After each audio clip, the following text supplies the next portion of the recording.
পবিত্র ঈদুল ফিতর করা নাড়ছে। আর প্রিয়জনের সাথে আনন্দ ভাগাভাগি করতে শুরু হয়েছে ঘরমুখো মানুষের ঢল। এবার নির্বাহী আদেশের সমন্বয়ে সরকারি কর্মকর্তা ও কর্মচারীরা টানা 7 দিনের ছুটি পাওয়ায় রাজধানী ছাড়ছেন লাখো মানুষ। ভোরের আলো ফোটার আগে থেকেই কমলাপুর রেল স্টেশন এবং গাবতলী সহ রাজধানীর প্রধান বাস স্ট্যান্ডগুলোতে মানুষের উপচে পড়া ভিড় লক্ষ্য করা যাচ্ছে। দীর্ঘ ছুটির কারণে যাত্রীর চাপ গত কয়েকদিনের তুলনায় অনেক বেশি।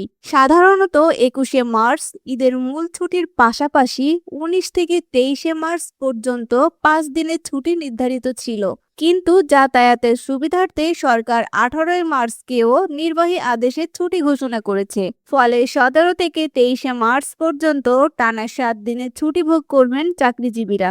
ঘোষিত এই ছুটির দিনে দেশের সব সরকারি, আধা সরকারি ও বেসরকারি দপ্তর বন্ধ থাকবে। তবে হাসপাতাল, জরুরি চিকিৎসা সেবা, বিদ্যুৎ, পানি, গ্যাস, অগ্নি নির্বাপন ও পরিচ্ছন্নতার মতো জরুরি কার্যক্রমগুলো স্বাভাবিকভাবেই চলবে।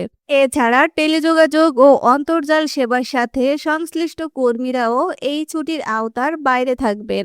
টানা এই 7 দিনের ছুটি সাধারণ মানুষের ঈদ যাত্রাকে যেমন স্বস্তিদায়ক করেছে, তেমনি তা পরিবহনের ওপর থাকা অতিরিক্ত চাপও অনেকাংশে কমিয়ে এনেছে।